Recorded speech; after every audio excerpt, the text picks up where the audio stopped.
मैं और मेरा शौहर अपनी शादी की सौगात मना रहे थे, तभी पहलवान जेठ कमरे में आया और मेरे शौहर से कहने लगा, भाई भैया, आज तक हमने सब कुछ शेयर किया है। आज भाभी को भी मेरा शौहर मुस्कुराया और तैयार हो गया। सारी रात दोनों भाइयों ने मिलकर मेरी शादी को अभी सिर्फ 2 महीने ही हुए थे और इन 2 महीनों में इस घर में जो जो कुछ होता हुआ मैं देख चुकी थी, इसने तो मेरे होश उड़ाकर रख दिए थे। कहाँ मैं शहर की रहने वाली पढ़ी लिखी लड़की शादी करके यहाँ गांव में आ चुकी थी। मुझे तो लगा कि यहाँ मेरी जिंदगी बड़ी सुकून से गुजरेगी, मगर यहाँ के लोगों के अरमान शहर के तौर तरीके से भी बड़े अजीब थे। यहाँ तक तो बिल्कुल ठीक था, मगर मेरा जेठ, तौबा तौबा, इसे देखकर ही मेरा वजूद कांप रहा था। मेरे पूरे खानदान में एक इस जैसा शायद मैंने किसी को ना देखा होगा। जेठानी तो अपने शौहर की दीवानी थी, इसका बस चलता तो जेठ को कमरे से बाहर कदम भी ना रखने देती। इसका बस जैसे लंबा कद और फिर पहलवान जैसी ताकत। और जब पहली बार जेठ को देखा तो मुझे यही लगा कि जैसे इनका वजूद यकीनन पहलवानी करते होंगे, मगर मेरे शौहर का कहना था कि वो बस खेती बाड़ी करते थे, इसके अलावा वो कुछ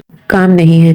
शादी के 2 महीने बहुत आराम से गुजरे, लेकिन जैसे जैसे वक्त गुजरता रहा मेरा जेठ मेरी जिंदगी को मुश्किल करता जा रहा था। मेरा ज्यादातर अपने कमरे में रहती, क्योंकि मुझे अपने जेठ का सामने होना बहुत ज्यादा अजीब सा महसूस करने में मजबूर कर देता। वो अक्सर बाहर बरामदे में ही बिना कमीज के पूरे बरामदे में दनदनाते फिरते रहते और फिर ये चीज मुझ में बहुत नागवारी से गुजरती। मैं शहर की रहने की आदी थी और यहाँ के तौर तरीके मुझे बिल्कुल भी समझ नहीं आ रहे थे। मैं शुरुआत में ही शहर में रहती थी और घर में सिर्फ मैं और मेरा जेठ मौजूद थे। इत्तेफाक से मेरे शौहर का काम से थोड़ा देर से आने वाले थे और मेरी जेठानी अपनी माँ के यहाँ गई थी।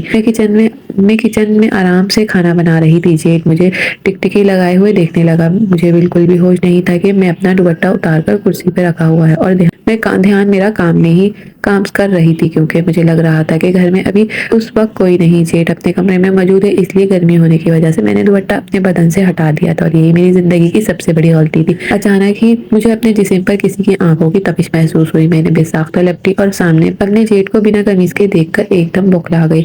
मेरे हाथ में एक कांच की बोतल थी जो हड़बड़ाने की वजह से जमीन पर गिर गई। इसकी वजह से मेरे जेठ भी होश की दुनिया में लौट आए और गड़बड़ाकर वहां से चले गए। मुझे इनका ये अंदाज ठटकने पर मजबूर कर चुका था। अभी तक तो वो इनको देखकर सिर्फ घबराती थी, पर अब इनका ये अंदाज मुझे डर का एहसास दिला रहा था। मैंने फौरन अपना दुपट्टा अपनी गर्दन में लपेट लिया और खामोशी से काम करने लगी। दिन अपनी रफ्तार के मुताबिक गुजर चुका था। रात को मेरे शौहर आ गए और जेठानी भी कमरे में आ चुकी थी। मैं अपने शौहर के साथ खाना खाने के बाद कमरे में आकर सो गई थी। रात को आधी पहर मुझे ऐसा महसूस हुआ जैसे कोई देख रहा है। मैं अचानक से हड़बड़ाकर उठी और अपने शौहर की तरफ देखा तो वो गहरी नींद में सो रहे थे। मुझे अपना वजूद खतरे में महसूस हुआ और वापस ही करवट बदल कर सो गई, लेकिन अभी तक मुझे ऐसा लग रहा था कि कोई मुझे देख रहा है। मैं उठकर बैठ गई और चारों तरफ निगाहें घुमाने लगी। अचानक ही मेरी निगाह खिड़की की तरफ पड़ी और ये मंजर देखकर मेरे होश उड़ गए कि मेरे जेठ आधी खिड़की खोलकर हमारे कमरे के अंदर झांक रहे थे और इनकी नजरें मेरे वजूद पर ही थी। मैं बहुत डर गई थी। जैसे ही मेरी नजर इन पर की निगाहों में मिली तो फौरन ही खिड़की से हटकर कमरे के अंदर चले गई। ये सब कुछ मुझे बहुत हैरानी में डाल रहा था। शादी के 2 महीने बहुत आराम से गुजरे थे, उन्होंने ऐसी कोई हरकत नहीं की, लेकिन आज इनकी दोबारा ये हरकत मुझे डरा गई थी।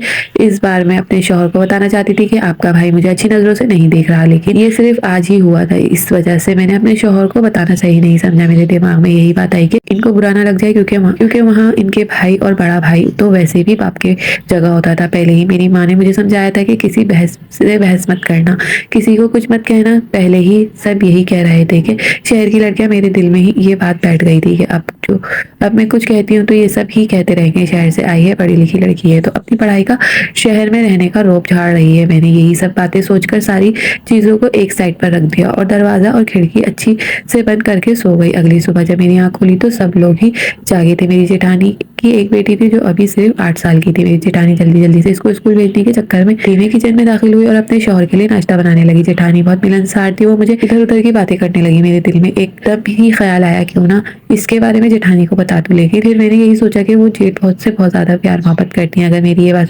इसको बुरी लग गई तो हम दोनों का रिश्ता भी खराब हो जाएगा और घर का माहौल भी बिल्कुल भी खराब नहीं करना चाहती थी। इसी वजह से मैं खामोश रहना ही फिलहाल के लिए सही समझा और काम करने लगी।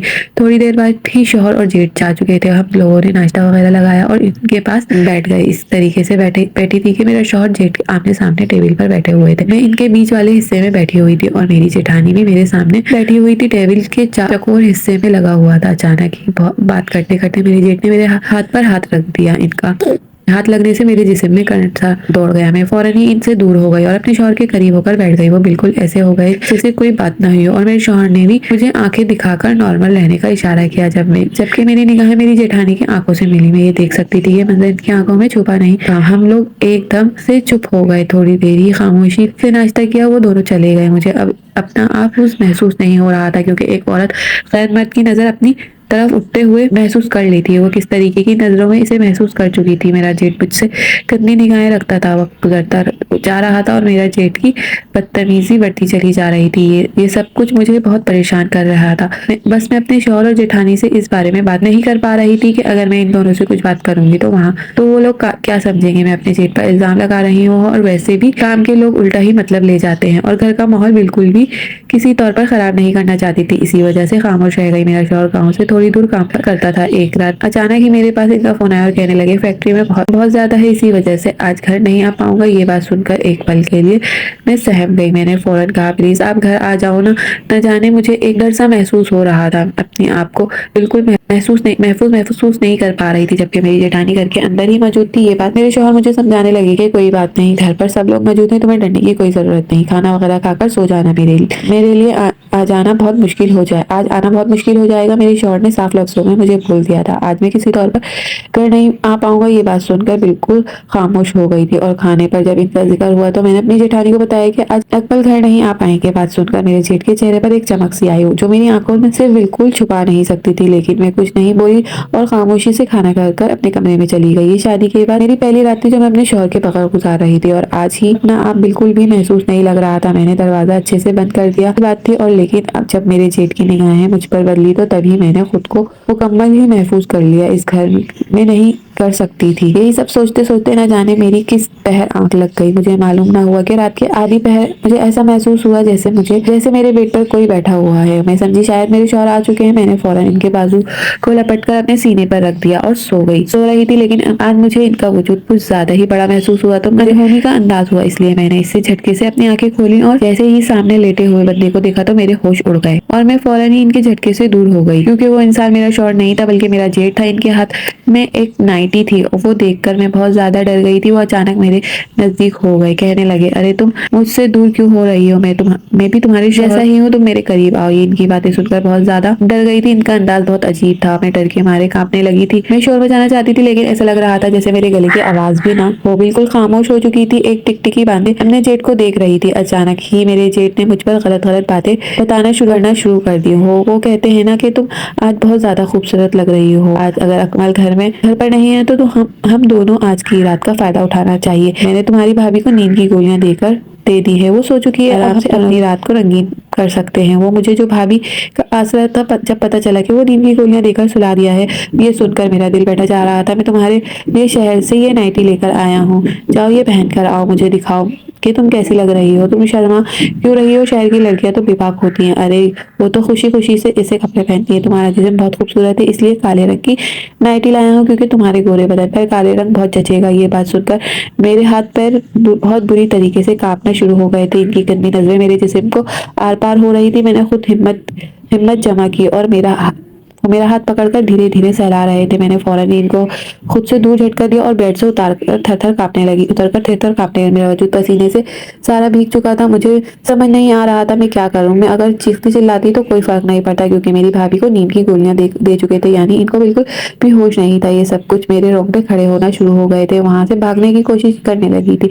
अचानक ही मेरे जेठ ने मुझे दबोच लिया और बेड पर फेंक दिया और अचानक ही उन्होंने अपनी कमीज मेरी शादी मेरे माँ बाप की पसंद के मुताबिक हुई थी। मैं इस शादी से बहुत नाखुश थी, क्योंकि मैं गांव में शादी नहीं करना चाहती थी। मैंने अपने माँ बाप को बहुत अच्छे तरीके से समझाया था कि मैं शहर में ही रहूंगी और शहर वाले लड़के से शादी करूंगी। मेरी एक ना सुनी थी और मेरे शौहर से मेरी शादी बहुत धूमधाम से करा दी थी। पहले तो बहुत शोर मचाया, लेकिन जब मैंने अपने माँ बाप की खुशी इस रिश्ते में देखी तो अच्छी बेटियों की तरह मैंने खामोशी से सर झुका दिया था। शादी हो जाने के बाद सबसे पहले अपनी जेठानी से मिली थी। वो औरत बहुत अच्छी थी, इसका रवैया भी बहुत अच्छा था। अगले दिन मैं सबसे अच्छी चीजों को वहाँ की यहाँ देखी थी। वहाँ का माहौल बहुत पुरसुकून था, लेकिन वहाँ के तौर तरीके मुझे बिल्कुल पसंद नहीं थे, क्योंकि वहाँ पर छोटी छोटी बातों पर का बहुत अलग मतलब निकाला जाता था। मेरी जेठानी अपने शौहर से बहुत डरती थी, लेकिन मैं इन मैंने एक चीज़ नोट की थी कि वो अपने शौहर पे बेइंतहा मोहब्बत करती थी। ये सब चीज़ें मुझे अच्छी लगती थी, लेकिन कभी-कभी मुझे बेज़ार कर देती। शादी के 2 दिन जो हो चुके थे, लेकिन अभी तक मैंने अपने जेठ को नहीं देखा था। मेरा सामना इनसे अचानक ही हुआ। इनको देखते ही मेरे अंदर डर की लहर दौड़ गई थी। वो इंसान देखने में मजबूत जिस्म का था, जबकि मेरा शौहर इतने मजबूत जिस्म का मालिक नहीं था। मैंने अल्लाह का शुक्र अदा किया कि मेरा शौहर इतना ज़्यादा मजबूत जिस्म का मालिक नहीं है। मैंने एक बात नोट की थी कि मेरा जेठ मुझे देखकर एक लम्हे के लिए चौंक गया था। दिन गुजरते जा रहे थे, मैं अपने जेठ से तकतराती जा रही थी। वो बेधड़क अपना बिना कमीज के धोती मैं पूरे बरामदे में घूमते रही। ये सब चीज़ें बिल्कुल भी बस मुझे पसंद नहीं आई थी। मैंने अपने घर में अपने माँ बाप भाई को कभी इस तरह के लिबास में नहीं देखा था, इसलिए मुझे अपने जेठ का ऐसे आधे कपड़े में होना बुरा लग रहा था। मैं अपने आप को बहुत छुपा कर रखने की आदी थी, लेकिन एक दिन मेरी बदकिस्मती ये हुई थी कि मेरे जेठ ने मेरे जिस्म का उभार को देख लिया था। मैं बिना किसी भी परवाह के बगैर अपना पछतावा रखने की आदी थी, लेकिन एक दिन मेरी बदकिस्मती हुई कि मेरे जेठ ने मेरे पूरे जिस्म के उभार को देख लिया। मैं बिना किसी भी परवाह किए बगैर बिना दुपट्टे के पसीने से शराबो हालत में किचन में काम कर रही थी, और इस वक्त ही उन्होंने मेरे जिस्म के खूबसूरत हिस्सों को जो सिर्फ मेरे शौहर के लिए थे वो देख चुके थे, और इसके बाद ही इनकी नीयत मुझ पर खराब हो गई थी, और यही मेरे लिए सबसे बदकिस्मती थी। इस दिन के बाद ही मुझे मेरे जेठ के तौर तरीके मेरे साथ बदलने लग गए थे। वो अचानक ही मुझे बहाने बहाने से छूने लगे थे। इनकी गंदी निगाहें मेरे जिस्म की आर पार महसूस हो रही थी। पहले जो मैं अपने दुपट्टे से अपने आप को छुपा कर रख सकती थी, अब मैं एक बड़ी चादर लेना शुरू कर दी थी। मैं अपने जिस्म को एक का हिस्सा इनको बिल्कुल भी नहीं दिखाना चाहती थी, लेकिन वो इंसान इसके बावजूद मुझे ऐसे घूरता जैसे मेरा एक्सरे हो रहा हो। एक दिन जब मेरा शौहर काम से वापस नहीं आया, वहाँ इनकी गैर मौजूदगी का इस फायदा उठाया, मेरे कमरे के अंदर आ गया और मुझे नाइटी देते हुए गंदी गंदी बातें करने लगा। मैं फौरन वहां से भागना चाहती थी, लेकिन इससे पहले इस शख्स ने मुझे दबोच लिया था और बेड पर फेंक दिया। अपनी कमीज उतारने लगा था। ये सब कुछ मेरे लिए किसी कयामत से कम ना था। किसी तौर पर भी अपनी इज्जत बचाना चाहती थी, लेकिन ये मेरे लिए अब नामुमकिन साबित होने वाला था। वो शख्स देखते ही देखते अपनी औकात पर आ चुका था और मुझे बेपर्दा कर मुझ पर हावी हो गया था। मैं तकलीफ के मारे रो रही थी और तड़प रही थी। इसकी मिन्नतें कर रही थी कि मुझे छोड़ दो, मैं तुम्हारे भाई की बीवी हूँ, अल्लाह के लिए मुझे पर रहम करो। लेकिन वह इंसान दरिंदा साबित हुआ, बिल्कुल भी रहम नहीं कर रहा था। मैं चीख कर जेठानी की आवाज दे रही थी, मगर मेरी आवाज दबी दबी थी। तकलीफ के मारे मेरी आवाज भी नहीं निकल रही थी। इसकी भारी जिस्म की वजह से मैं इसके नीचे दब गई थी। इसने पूरी रात मुझे निचोड़ कर रख दिया था। मैंने इसके आगे बहुत हाथ जोड़े थे, इसके नीचे से निकलने की बहुत कोशिश की थी, लेकिन वो आदमी मुझे पर काबू कर चुका था। सुबह के वक्त वो इंसान मुझसे दूर हुआ और कमरे से भाग गया। सुबह जब मेरी आंख खुली तो मुझे अपने जिस्म में जगह जगह दर्द महसूस हो रहा था। मेरा जिस्म तकलीफ के मारे बुखार की लपेट में आ गया था। अचानक मेरी नज़र बिस्तर पर पड़ी तो मेरी चीखें निकलने लग गई कि दर पे दर आ गई थी। मेरा बिस्तर खून से भरा हुआ था। मैं समझ चुकी थी कि इस आदमी ने मेरी जिंदगी बर्बाद कर दी है। मेरी हालत बहुत खराब हो रही थी। मुझसे चला भी नहीं जा रहा था। तकलीफ के मारे मेरा बदन टूटने के दर पर आ गया था, लेकिन मैं अपने आप को इस तरीके से महसूस नहीं करवाना चाहती थी। मैं एक शहर की लड़की थी। मैं कभी भी दब कर रहने की आदी नहीं थी। अभी यही चीज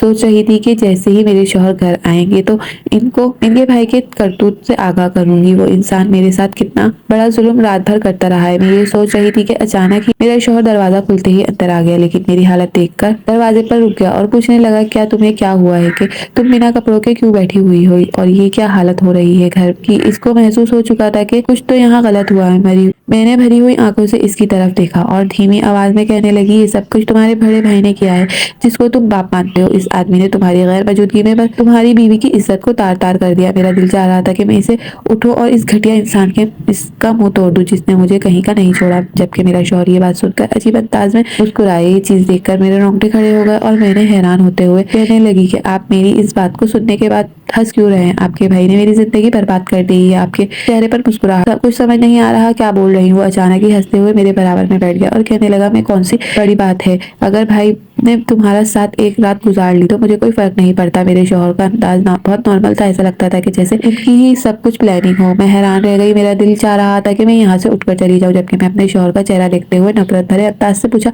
इसका क्या मतलब है कि सब कुछ आपका ही किया धरा है। तो अचानक सर पीछे करके जोर जोर से हंसने लगा और कहने लगा, हाँ मेरा ही किया धरा है। अच्छा है तुम्हें इन चीजों का पता चल गया, और आज नहीं अब तुम्हारा साथ हर रोज, क्योंकि हम दोनों भाई एक ही चीज एक दूसरे से बांट कर ही इस्तेमाल करते हैं। इसी वजह से हम दोनों भी बीवियों को भी बांट कर इस्तेमाल करेंगे। ये बात सुनी तो मेरे जिस्म में एक ऐसी कैफियत पैदा हुई कि अपने शौहर को मेरा हाथ उठा और अपने शौहर के गालों पर गहरी छाप छोड़ गया। मुझे हैरान आंखों से देख रहा था। इन्हें बिल्कुल भी अंदाजा नहीं था कि मैं इन्हें थप्पड़ मारूंगी, बल्कि मेरा दिल चाह रहा था कि मैं अपने शौहर का सर पर फोड़ दूं। मैं गुस्से से चिल्ला रही थी, कहने लगी, आप मुझे लावारिस समझा हुआ है कि मैं आपके भाई के साथ रातें गुजारूंगी? आप जैसे घटिया इंसान के साथ मैं 1 मिनट यहाँ नहीं रहूंगी। ये बोलकर मैं फौरन वॉशरूम में जाने लगी। मेरा शौहर ने मुझे पकड़ा और बेड पर घसीटा और अपने भाई को आवाज दे दी और दोनों कमरे में आ गए। अब मैं बहुत घबरा रही थी। अब मैंने अपने माइंड में प्लान सोचा कि मैंने कहा, आप दोनों को खुश करूंगी, लेकिन मुझे थोड़ा वक्त दे दे, मैं शावर लेकर आती हूँ, मुझे वॉशरूम जाना है। मुझे जैसे ही वॉशरूम गई और वो नहाने के बहाने काफी देर बैठी रही और सोचने लगी इन दोनों के साथ क्या करूँ। फिर वो मुझे पहली अपनी शादी वाली बात याद आई, जब मेरे शौहर ने मेरे पास आए थे और इनके हाथ में एक पिस्टल था और उन्होंने बेड की दराज में रखी थी। तो मैंने जैसे ही कमरे में वो ऐसी दराज के साथ पास चली गई और बैठी दोनों के सामने। दोनों मेरे सामने ही बैठे थे और खुद को तैयार कर बैठे हुए थे। बस मेरा इंतजार था। वो पिस्तौल उठाई और दोनों पर फायरिंग करके मार डाला। 5 पर कॉल की और पुलिस मुझे पकड़ कर ले गई। मैंने पुलिस को सब बताया। मेरी माँ ने मुझे मिलने आई तो बहुत रो रही थी और मुझे कह रही थी कि अब आपने इतना बड़ा कदम कैसे उठाया, फिर अपने शौहर को और जेठ को भी कत्ल कर दिया। मैंने अपनी माँ को सब बताया तो इनके पैरों तले जमीन निकल गई। खुदारा अपनी बेटियों के रिश्ते करने से पहले अच्छी तरह छानबीन कर लिया करें। लोग कैसे हैं, खानदान कैसा है, मैं सोच समझ के रिश्ते किया करें। शुक्रिया।